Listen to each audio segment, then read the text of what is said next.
This morning we are joined by LAPD Chief Michael Moore, who is here for his monthly visit. Thank you so much for being with us. Good morning. It's great to be here. Chief, we were talking, we've been looking at the headlines. The mayor wants to add hundreds of police officers. The rate of police officers have fluctuated for years, but we need to get back to higher levels of staffing no matter what, right, in the city. How do we do this realistically when there are so many challenges of people? It's a tough job. People don't necessarily want to just willingly sign up. Well, I'm encouraged by Mayor Bass's continued support of rebuilding this department after a historic drop in our staffing levels, both in our sworn as well as our professional civilian work classes. And I think the path that she lays out in her budget, as well as her leadership, sets that path for success. A couple things. There is a scarcity of qualified applicants across America for policing. It's not just Los Angeles. Not at all. And every major agency I talk to, their chiefs, we're all scrambling to identify qualified people. So that means that we've got to be the best recruiters in the nation. We have to ensure that our marketing is on point, that this is an iconic brand. How do we communicate the opportunities in this department versus other departments? Secondly, we need to ensure we have the right incentives.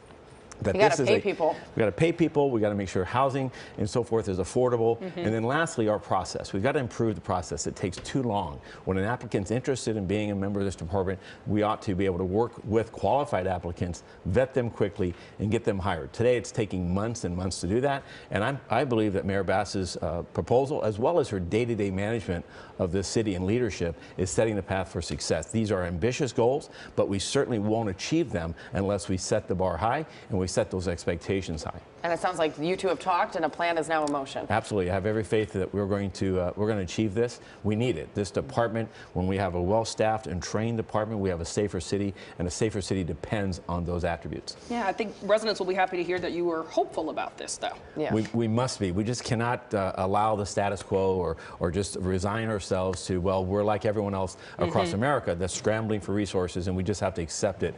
That's not the case in LA. We've never, as a city and as a department, we don't accept the status quo. All right, can we talk about the crime rate? Of course, we report on crimes daily. Depending on the neighborhood you're in, you may feel like crime is going up, but they're actually going down. Tell us about these numbers and how you feel about them. Well, I'm encouraged by the work of our men and women, as well as our partnerships in our communities that are coming together to impact violent crime as well as property crime. When we look at crime rates here today in Los Angeles, we're down double digits in regards to violent crime from last year and the year before. Our homicides are reduced, our shooting violence is reduced. We see reductions in every category. When we look back to 2019, which is the pre-pandemic era, we're now approaching those levels of violence. And as a reminder to Angelenos, the 2018-19 era was some of the safest times in our history.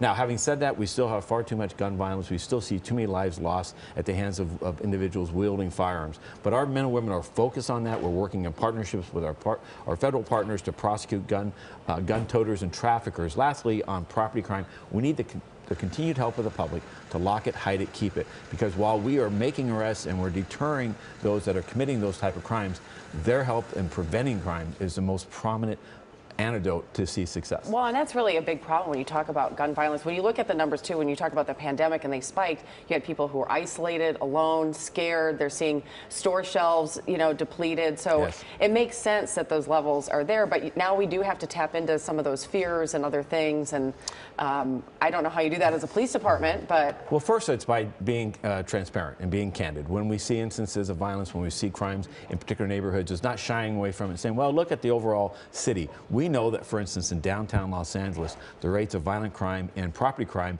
are at significantly higher levels than they were in 2019. So while crime, we're seeing some success there, we're not suggesting that every part of the city has achieved the results that I've talked about here. Our work is now to focus on those individual neighborhoods and continue our work with the partners as well as our communities to improve the situation of community safety. All right.